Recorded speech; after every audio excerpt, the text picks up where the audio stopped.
स्वागत है दोस्तों आप सभी का फिर से एक नए वीडियो में। दोस्तों आज हम लोग देखने वाले हैं क्लास 12 केमिस्ट्री यानी कि रसायन शास्त्र का। आज आपका जो वीकली टेस्ट हुआ है 13 जुलाई को, ठीक है, उसका हम लोग जो है क्या देखने वाले हैं। तो आज की इस वीडियो में हम लोग आंसर की को देखने वाले हैं। तो फटाफट से आप जितना भी आंसर उसको मिला लीजिए और लास्ट में कमेंट कीजिएगा कि कितना आप सही किए थे, ठीक है। और दोस्तों के साथ इस वीडियो को जरूर शेयर कीजिए ताकि उन्हें भी पता चल सके कि वो आपसे ज़्यादा लाएँ या कम लाएँ हैं। और सब्सक्राइब भी कर लीजिएगा ताकि बोर्ड एग्जाम 25 का तैयारी आप अच्छा तरह से आप कर सकें, ठीक है। चलिए वीडियो को शुरू करते हैं।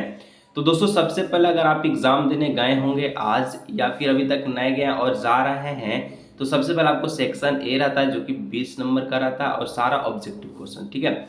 जो एग्जाम नहीं दिया है तो उसका जो है आपका क्या रहेगा, तो 20 नंबर पक्का। चलिए तो दोस्तों पहला जो क्वेश्चन पूछा गया है, निम्न में से कौन ताप बढ़ाने से बदलेगा। Which of the following charge, ठीक है, change with increase in temperature, यानी कि अगर ताप हम लोग बदलेंगे, ताप बढ़ाएंगे तो क्या बदलेगा, ठीक है। तो पहला का जो करेक्ट आंसर है वो हो जाएगा ऑप्शन नंबर डी हो जाएगा, मोलरता बदलेगा, ठीक है। देखिए मोललता होता है एक आपका, अब मोलरता होता है, यानी ऑप्शन नंबर डी हो जाएगा मोलारिटी, ठीक है। चलिए आगे दोस्तों बढ़ते हैं। तो 2 नंबर का जो क्वेश्चन है, कहा जा रहा है एक जलीय विलयन के घटकों के मोल प्रभाज का योग है। The sum of mole fraction of a components of a solution is dash. तो देखिए 2 का जो करेक्ट आंसर हो जाएगा वो ऑप्शन नंबर हो जाएगा बी यानी कि 1, ठीक है। चलिए आगे बढ़ते हैं क्वेश्चन नंबर 3 की ओर। तो 3 नंबर दोस्तों आपसे पूछा जा रहा था यदि 1.80 ग्राम ग्लूकोज 100 ग्राम जल में विलय या फिर घुला है तो विलियम की मोलरता ज्ञात कीजिए, ठीक है। तो मोलरता निकालने आपको आता है, आंसर की बता रहे हैं तो यहाँ पर मैं आपको सॉल्व नहीं कर रहा हूँ। मोलरता निकालिएगा तो यहाँ पर हो जाएगा 0.1, ठीक है, यानी ऑप्शन नंबर बी ए नंबर, ठीक है, 0.1। आगे बढ़ते हैं 4 नंबर। तो दोस्तों 4 नंबर आपसे पूछा जा रहा है मोल प्रभाज्य की क्या इकाई है या फिर मोल प्रभाज्य की इकाई है, ठीक है, क्या है। तो दोस्तों 4 का जो करेक्ट आंसर है वो ऑप्शन नंबर सी हो जाएगा विमाहीन, ठीक है, यूनिट लेस, ठीक है। चलिए दोस्तों आगे बढ़ते हैं 5 नंबर प्रश्न की ओर, ठीक है। 5 नंबर जो प्रश्न कर रहा है कि 2m, ठीक है, हाइड्रोजन यानी कि H2SO4 की नॉर्मलता का क्या होगा, ठीक है। यहाँ पर what will be the normality दिया गया, इसका जो है नॉर्मलिटी क्या हो जाएगा। तो 5 का जो करेक्ट आंसर है 4 न्यूटन हो जाएगा, यानी ऑप्शन नंबर बी, ठीक है। चलिए आगे बढ़ते हैं 6 नंबर। कार्बन डाइऑक्साइड में कार्बन का द्रव्यमान प्रतिशत कितना है। कार्बन डाइऑक्साइड में कार्बन का मास कितना है आपसे पूछा गया, ठीक है। तो कार्बन डाइऑक्साइड में कार्बन का जो मास है 27.27 है, ठीक है, यानी कि 27.27 ऑप्शन नंबर बी, ठीक है। आगे बढ़ते हैं नेक्स्ट 7 नंबर।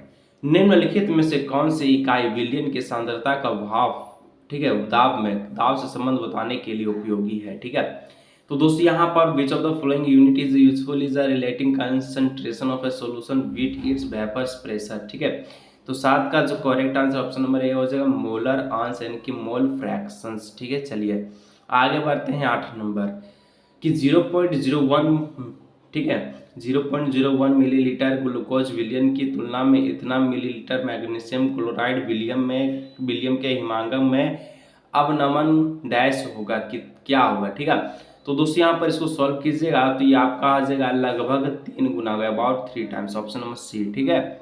आगे बढ़ते हैं 9 नंबर कि यहाँ पर आपका पोटेशियम कैल्शियम, ठीक है, सोडियम कैल्शियम और यहाँ पर K2SO4 के, ठीक है, वांट हाफ कारक का मान क्रमश का है। तो इसका जो मान हो जाएगा 2,2 और 3, ठीक है। उसके बाद 2,2 एंड 3 जिसको हम लोग इंग्लिश में लिख देंगे इस प्रकार से 2,2 और 3 हो जाए ऑप्शन नंबर बी। 10 नंबर दोस्तों हेनरी स्थिरांक का जो मान है वो क्या होगा। तो हेनरी स्थिरांक का जो मान है आपको बताना है the value of A Henry constant, ठीक है। तो 10 का ऑप्शन नंबर ए हो जाएगा ताप बढ़ाने पर बढ़ता है, तो इस प्रकार से ऑप्शन नंबर ए, ठीक है। तो दोस्तों यहाँ पर 10 ऑब्जेक्टिव का आंसर हम आपको बता चुके हैं, ठीक है। सब्सक्राइब नहीं किया तो सब्सक्राइब कर लीजिएगा।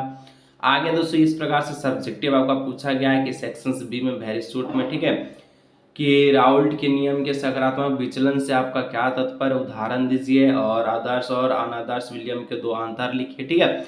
और एक और ज़रूरी बात, अगर दोस्तों आप क्लास 12th के विद्यार्थी हैं, ठीक है, अगर आपका सब्जेक्ट में, ठीक है, इंग्लिश कोर, ठीक है, इंग्लिश कोर या फिर, ठीक है, इकोनॉमिक्स आपका सब्जेक्ट है, ठीक है, या फिर दोनों में से कोई भी आपका सब्जेक्ट है, तो आपके लिए दोस्तों क्लास स्टार्ट हो चुका है, जो कि मिनिमम फी रखा गया है 299 रुपये, जो कि 1 ईयर के लिए है, ठीक है। और अगर आप ये दोनों सब्जेक्ट में 100 में 100 लाना चाहते हैं दोस्तों, तो अभी से क्लास को ज्वाइन कर लीजिए। यहाँ पर व्हाट्सअप नंबर दिख रहा है, इस नंबर से ज्वाइन कर लीजिए। मिलते हैं नेक्स्ट वीडियो में। और इंग्लिश में और इकोनॉमिक्स में 100 में 100 लाना चाहते हैं तो जल्दी व्हाट्सएप पर नंबर पर संपर्क कीजिए।